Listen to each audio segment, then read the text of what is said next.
டெல்லி, பஞ்சாப் உள்ளிட்ட வட மாநிலங்களில் இடைவிடாது பெய்த தொடர் கனமழையால் நகர் பகுதிகளே வெள்ளத்தில் மூழ்கி மக்களின் இயல்பு வாழ்க்கை வெகுவாக பாதிக்கப்பட்டது. தலைநகர் டெல்லிக்கு மஞ்சள் எச்சரிக்கை விடுக்கப்பட்டிருந்த நிலையில் கனமழை கொட்டி தீர்த்தது. இதனால் சாலைகள், குடியிருப்புகள் என பெரும்பாலான பகுதிகள் வெள்ளக்காடாக மாறின. எய்ம்ஸ் மருத்துவமனை வளாகத்தை சுற்றிலும் வெள்ளம் சூழ்ந்ததால் இடையூறு ஏற்பட்டது. சப்தர்ஜங்கில் 3 மணி நேரத்தில் 56.2 மில்லிமீட்டர் மழை பதிவாகியுள்ளது. 100க்கும் மேற்பட்ட விமான சேவைகள் மாற்றியமைக்கப்பட்ட நிலையில் கிழக்கு டெல்லியின் பர்பர்கஞ்ச் நகர் உள்ளிட்ட முக்கிய சாலைகள் நீச்சல் குளங்களாக மாறின.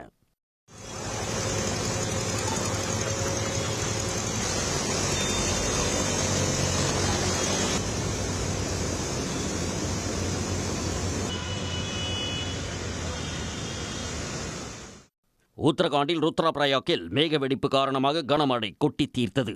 கங்கோத்ரி ஆற்று கரையோரம் உள்ள ஏராளமான வீடுகள், கட்டடங்கள் இடிந்து விழுந்து அடித்துச் செல்லப்பட்டன. இதில் 5 பேர் உயிரிழந்ததாக தெரிவிக்கப்பட்ட நிலையில் பலரை காணவில்லை.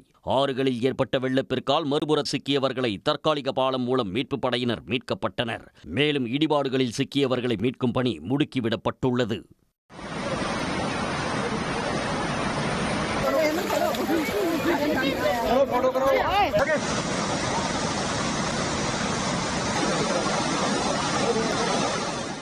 கனமழை மற்றும் ஆறுகளின் வெள்ளப்பெருக்கால் பஞ்சாப் மாநிலத்தின் பெரும்பாலான மாவட்டங்களும் தண்ணீரில் தத்தளிக்கின்றன.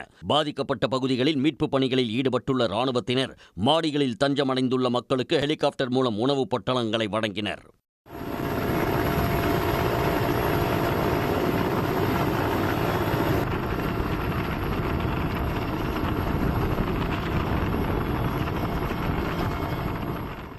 ஹரியானாவில் குடியிருப்புகளை வெள்ளம் சூழ்ந்ததால் வீடுகளில் தவித்த மக்களை பேரிடர் படையினர் ரப்பர் படகில் சென்று மீட்டனர். காஷ்மீரை இணைக்கும் முக்கிய சாலையான ஜம்மு ஸ்ரீநகர் தேசிய நெடுஞ்சாலையில் ஆங்காங்கே நிலச்சரிவு மற்றும் வெள்ளத்தால் சேதமடைந்துள்ளதால் போக்குவரத்து அடியோடு பாதிக்கப்பட்டுள்ளது.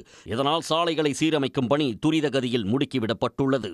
உடனுக்குடன் செய்திகளை தெரிந்து கொள்ள சன் நியூஸ் பெல் ஐகானை கிளிக் பண்ணுங்க.